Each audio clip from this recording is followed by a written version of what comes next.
გადაცემას ბიზნესის კიდევ ერთი საინტერესო ტრანსფორმაციის მაგალითით ვაგრძელებთ. დღეს გადაცემაში სტუმრად გვყავს გაბილდი ჯგუფის წარმომადგენლები, კომპანიის, რომელსაც მომხმარებლები წლებია იცნობენ როგორც კარების შოურუმს, თუმცა დღეს ეს ბრენდი უკვე გაცილებით ფართო მნიშვნელობის მატარებელი არის. გაბილდი ჯგუფი ინტერიერის გადაწყვეტილებების ჰოლდინგური კომპანია არის, რომელიც აერთიანებს რამდენიმე დამოუკიდებელ ბრენდს და მიმართულებას ერთ სტრატეგიულ სისტემაში. ჯგუფში ერთიანდება როგორც მულტიბრენდული კარების ქსელი გაბილდის შოურუმებით, ასევე პროფილ დორსის პრემიუმ მიმართულების კარის შოურუმი და თანამედროვე ავეჯის ბრენდი ნორდე. ახალ პოზიციონირებაზე, გასული წლის შეჯამებაზე და სამომავლო გეგმებზე გაბილდი ჯგუფის მარკეტინგის ხელმძღვანელი მარიამ მუხაძე და ფინანსური დირექტორი ანდრო გაბაიძე ისაუბრებენ დღეს საქმიანი დილას ეთერში. დილამშვიდობისა. დილამშვიდობისა მარიამ, ანდრო, მადლობა მობრძანებისთვის.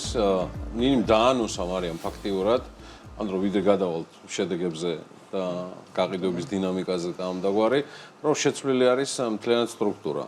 ამ შემთხვევაში კომპანიისა ბიზნეს სტრუქტურას გულისხმობ ამ შემთხვევაში მართლობითი თვალსაზრისით ჰოლდინგურ სტრუქტურაზე გადაყვანა და გაბილდის პოზიციონირება ამ შემთხვევაში როგორც ბიზნეს ჯგუფისა, რას უკავშირდება და რა იყო ამ ყველაფერში ჩადებული.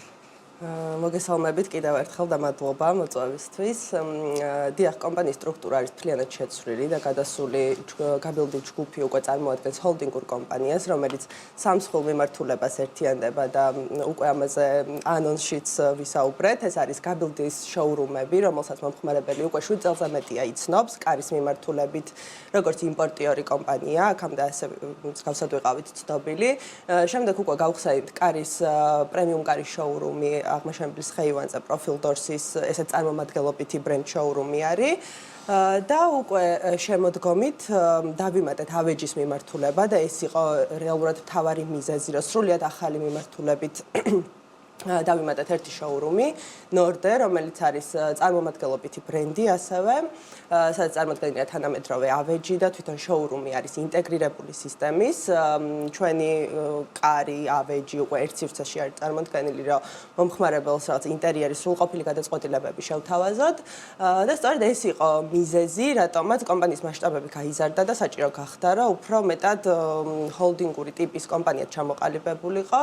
ამ ეტაპზე ეს ყველაფერი ერთიანდება ჩვენ ჯგუფში, თუმცა წინ გეგმები გვაქვს ძალიან დიდი წარმოების მიმართულებით, რაც ასევე გაერთიანდება გაბილდი ჯგუფის ქვეშ, ამაზე ოდნავ მოგვიანებით ანდრო ისაუბრებს. ანუ დღეს გაბილდი ჯგუფი აერთიანებს ყველა იმ მიმართულებას, რაც შედიხარ ჰოლდინგში და ინტერიერში, აბსოლუტურად ყველაფერს ერთ სივრცეში, რაც გჭირდება ითვისებ. ერთად შეგიძლიათ იხილოთ კი ბატონო. პრაქტიკაში ანდრო როგორ გამოიყურება ეს მიმართულებები კარის შოურუმიდან ჰოლდინგამდე, როდესაც ეს ტრანსფორმაცია მოხდა გაბილდი ჯგუფში? კი ბატონო, ჩვენი თავდაპირველი მიზანი იყო ის, რომ მხოლოდ კარზე არ ყოფილიყავით, ასე ვთქვათ, დამოკიდებული და ნორდეს შემოყვანის, ასე ვთქვათ, შემდეგ უკვე როდესაც გქონდა მანამდე პროფილ დორსი, დავიმატეთ ნორდე და რაღაც, ასე ვთქვათ, მრავალი ბრენდი მოვიცავით, ამის შემდეგ გახდა უკვე საჭიროება, რომ ჰოლდინგურ სისტემაზე გადავსულიყავით. რადგან არ ვიყავით მხოლოდ კარზე, უკვე ანუ ადრე მომხმარებელი გიცნობოდა როგორც კარის კომპანია და ასე ვთქვათ, ეს ცნობადობა რომ უფრო მეტად აგვემაღლებინა, რომ აღარ ვართ მხოლოდ კარის კომპანია და ვართ უკვე გამრეკელის 19-ში არის ნორდე, განთავსებული ჩვენ მეზობლები არიან, იქაც ჩვენ მესამე სართულზე ვართ, ისინი პირველ სართულზე არიან განთავსებული, BMG-ის ერთ-ერთი ფილიალი, რომელსაც ახლა ხედავთ მის საპრეზენტაციო კადრებს, რაც პარალელურად მიდის გაბილდი ჯგუფის სახელით, ნორდე არის განთავსებული სწორედ მათ, ბიზნეს ცენტრის მარცხენა მხარეს და საკმაოდ მონახულებადი ამბავია და ყველაფერი ეს ასახულია იქ, რაც ჩვენ შესწავლად გავაკეთეთ და რაზეც მარიამა და ანდრო მისაუბრეს. ჩემი კითხვა ის არის, რაც შესავალში ვთქვი, მე მაინტერესებს დინამიკა. 2025 წლის გაყიდვებიდან გამომდინარე, თქვენ ერთ-ერთი ინდიკატორი ხართ მოხმარებისა, რომელიც ძალიან ბევრ ინდუსტრიაზე ვრცელდება. ესეც შესავალი შემდეგი კითხვისა, მაგრამ ჯერ გაყიდვები. 2025 წელი ამხრივად წარმატებული წელი იყო ჩვენი კომპანიისთვის. დაახლოებით 20%-ით გაგვეზარდა საცალო გაყიდვები წინა წელთან შედარებით, ასევე კორპორაციული მიმართულებით ჩვენი პარტნიორების პორტფელი კიდევ უფრო გაიზარდა და უკვე დავიწყეთ ურთიერთობა ისეთ სხვილ კომპანიებთან, როგორებიც არიან Idea Development, Mirexi, Tbilisi Hills-ი, Tbilisi Gardens-ი და მსგავსი დეველოპერული კომპანიები. ან ჩაერთენ და პარტნიორობთ ამ კომპანიებთან. დიახ, უკვე ასე ვთქვათ, ხელშეკრულებები გაგვიფორმეს და გვაქვს მიმდინარე პროექტები. ამ რებრენდინგმა ალბათ ერთ-ერთი მთავარი როლიც ითამაშა კომუნიკაციების და აი ამ ბრენდის უფრო მეტად ზრდაში, ხო? რა თქმა უნდა, რაც ზუსტად ისე შეიკრა ბრენდი, როგორც საჭიროება მოითხოვდა, თუმცა ეს იყო რაღაცა ბოლო გარდამტეხი ეტაპი, რომ კომპანია შემდგარიყო თავისი შინაარსით, ვიზუალური იდენტობით, ჯამურად. რებრენდინგის პროცესი ეხლაც მიმდინარეობს რეალურად, იმიტომ რომ საკმაოდ გრძელვადიანი პროცესია მოგეხსენებათ, ვისაც ამ სფეროში და რებრენდინგში მონაწილეობა მიუღია, ასე რომ ფილიალების გადაბრენდვა და ასე შემდეგ ამჟამადაც მიმდინარე პროცესია. თუმცა რაც მთავარია, აი ეს მთავარი ჩვენი სათქმელი და ბრენდის იდენტობა შემდგარია, პრეზენტაციაც თქვათ ამ მიმართულებით ეს ნორდე იქნება. არა, გაბილდი ჯგუფზე არის საუბარი. ნორდე უკვე მისი ერთ-ერთი შემადგენელი ბრენდია. ისევე როგორც გაბილდი, ისევე როგორც პროფილდორსი, წარმომადგენლობითი ბრენდი. ანდრე, ფინანსური პერსპექტივიდანაც თუ შევხედავთ, აი ეს ტრანსფორმაცია შესაბამისად გამართლდა ჰოლდინგურ მოდელზე გადასვლით, ხო? როგორც ჯგუფში შემავალი სხვადასხვა მიმართულებებით. დიახ, რადგან როგორც მარიამ ახსენა, უფრო მეტად გარედანაც დიდი კომპანია ჩანოვართ უკვე, ჰოლდინგი უფრო ასე ვთქვათ, სხვანაირად ჟღერს და მომხმარებლები, როდესაც ხედავენ უკვე რომ ეს ვითარდებით, გავხსენით ახალი შოურუმი, დავიმატეთ როგორც ვახსენე პარტნიორები, უფრო მეტად იზრდება მათი ნდობა ჩვენი ბრენდის. მე მინდა თქვენგან როგორც ფინანსური დირექტორისგან ახსნელი იყოს მნიშვნელობა ამ ტიპის ბიზნესისთვის, რატომ არის მნიშვნელოვანი დეველოპერულ კომპანიებთან საქმიანი ურთიერთობების დამყარება და ეს საერთო ჯამში როგორ ისახება ეკონომიკაზე. კი ბატონო, დეველოპერთან ურთიერთობა სტრატეგიულად ძალიან მნიშვნელოვანია, რადგან როგორც წესი მათ ინდივიდუალურ მომხმარებელთან შედარებით სრულიად განსხვავებული მასშტაბი და სტაბილურობა შემოაქვთ კომპანიაში. ისინი როგორც წესი ძელვადიანი ურთიერთობით არიან დაინტერესებული, რაც ბიზნესს აძლევს საშუალებას, რომ გააკეთოს უფრო ზუსტად შემოსავლების პროგნოზირება. ასევე როგორც წესი რესურსების ოპტიმიზაციის თვალსაზრისით მნიშვნელოვანია, რადგან კორპორაციული პროექტების საშუალებას გვაძლევს ერთიანად დიდი მოცულობები ვმართოთ, რაც ხშირ შემთხვევაში უფრო ნაკლებ რესურსს მოითხოვს, ვიდრე ინდივიდუალურად ასობით პატარა კლიენტის ადმინისტრირება.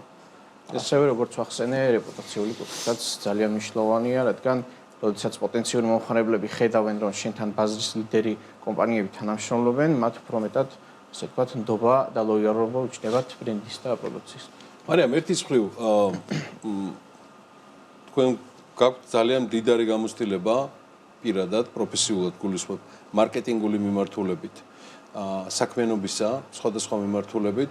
მეორეს მხრივ ჩართული ხართ კომპანიის სტრუქტურულ რეორგანიზაციაში, რომელიც მის ჰოლდინგურ სტრუქტურად გარდაქმნას ისახავს მიზნად და მათ შორის საუბარია რამდენიმე მიმართულებით ბრენდის პოზიციონირებაზე. ამ ყველაფრის თავი და თავი საბოლოო ჯამში არის მომხმარებელი.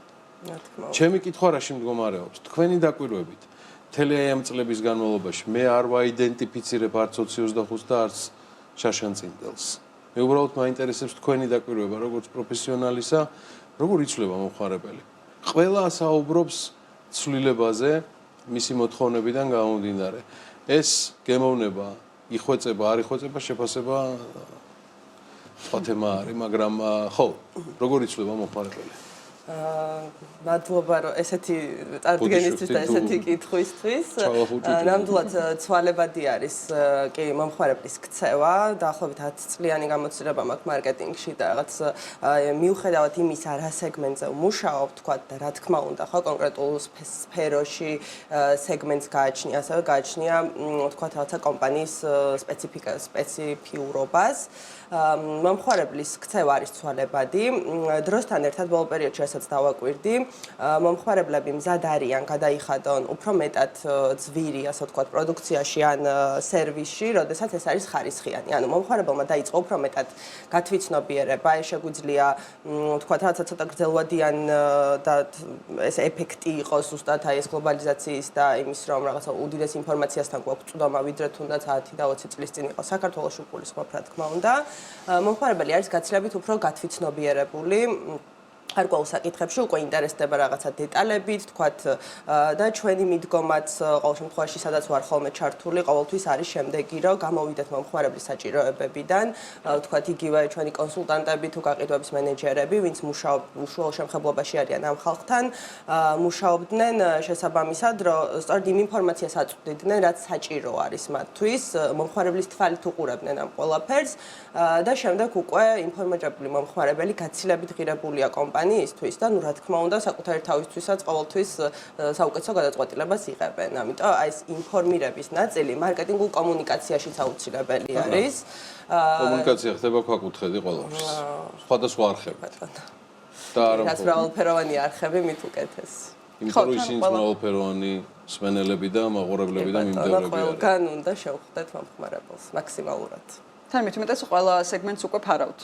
ეს მასობრივი ბაზარი იქნება თუ პრემიუმ ხარისხის მიმართულებით. კი ბატონო, აი ჩვენი კომპანიის სტრუქტურა თვითონ ის რომ რამდენიმე ბრენდი არის შიგნით განსხვავებული შოურუმები, ხო, რეალურად ზუსტად სეგმენტური დაყოფითაც არის გამოწვეული. თქვა, კაბელში შეუძლია ყველა ადამიანს შეარჩიოს სასურველი დიზაინის თუ სტილის კარი, თქვა, რაღაცა ბიუჯეტიც გაცილებით უფრო მრავალფეროვანი არის და მორგებადია ინდივიდუალურად. განსხვავებული და უფრო პრემიუმ სეგმენტ ორიენტირებული ბრენდი არის Profildorsi და Norde, სადაც თქვა ცოტა განსხვავებული კომუნიკაცია შესაბამისი ჭირდება. ამიტომ ძირითადად ფართო მასშტაბიან სეგმენტს ვფარავთ, მოკლედ მიმდინარე. 26 წლის სტრატეგიულ გეგმებში რა შედის კაბელტი ჯგუფში? მოგიხსენებათ, უძრავი ქონების ბაზარი ბოლო წლებში გაზრდილია, შესაბამისად პირდაპირ აისახება ეს ჩვენს ბიზნესზე, აქედან გამომდინარე 20-30-ში კიდევ უფრო ველოდებით გაყიდვების ზრდას, როგორც საცალო, ასევე კორპორაციული მიმართულებით. ასევე მთავარი პროექტი, რაც იქნება ჩვენი 20-30-ში არის საკუთარი საწარმოს გახსნა, რაზეც გასულ წელს $1.5 მილიონ ინვესტიცია განხორციელდა და როგორც საკუთარი ცოტა მეტი გითხარით თუ შეიძლება ამ საწარმოზე? სახსრებით კი ჩვენ რეაგირებთ საწარმო ბატონო, ანუ საწარმოს გახსნა ჩვენ პირველ რიგში საშუალებას მოგცემს, რომ ფასი უფრო მეტად ვაკონტროლოთ, ასევე რაც შედარებით გვაწუხებდა აქამდე, იყო ის, რომ შედარებით გრძელვადიანი მიწოდების ვადა, რაც კიდევ უფრო მეტად შემცირდება, გამომდინარე იქიდან, რომ იმპორტირებულ პროდუქციაზე აღარ ვიქნებით დამოკიდებული, რის ლოჯისტიკურ პროცესებსაც გაცილებით დიდი დრო ჭირდება. ასევე საწარმო თვლით, რომ მნიშვნელოვანი იქნება ქვეყნის ეკონომიკისთვისაც, რადგან ჩვენი გათვლებით და გეგმებით თავდაპირველად 50-მდე ადამიანი დასაქმდება, შემდეგ კი წარმოების მოცულობის დასთან ერთად მათი რიცხვი ანუ წარმოება უზრუნველყოფს კარის ამზადებას ამ ეტაპზე თუ სხვა პროდუქციაც არის კარის დამზადება იქნება თავდაპირველად რომ მე უკვე მოთხოვნიდან გამომდინარე ანუ ფაქტიურად მთელ საიმპორტო პროცესზე აპირებთ რეაგირებას იმ კუთხით რომ მიწოდება და კლიენტის მოთხოვნის დაკმაყოფილება ფასის კონტროლთან ერთად მოახდინოთ მთელ პროცესში. კი ბატონო, ნუ თავდაპირველად გაგვიჭირდება სრულად ჩანაცვლება იმპორტირებული პროდუქციის, თუმცა გარკვეულწილად გვექნება, ასე ვთქვათ, ინდივიდუალური შეკვეთები, ვისაც სურს არასტანდარტული კარები, ხშირად სწორედ ეგ არის, რაც ადგილზე არ გვაქვს, ასე ვთქვათ, სტოკის სახით და რის შეკვეთაც და შემდეგ დალოდებაც უწევს კლიენტს. და აქედან გამომდინარე, ჩვენ ადგილობრივ ბაზარზე როცა დავამზადებთ, უფრო მეტად მიწოდების თვალსაზრისით კიდევ ერთ წარმოებას წელს მივიღებთ. კი ბატონო, იმედია, ჩვენი გათვლებით წელს გვექნება გახსნა. თუ თქვენ იმედი გაქვთ, მაშინ ჩვენ მივაწვევთ ამ გამოს, რომ გამოვიდეს აუცილებლად და წარმატებები გაბელ ჯგუფს. წარმატებები და მადლობა მობრძანებისთვის, მარიამ ჯმუხაძეს, გაბელ გრუპის მარკეტინგის ხელმძღვანელი, ანდრო გაბაიძე, გაბელ გრუპის ფინანსური დირექტორი.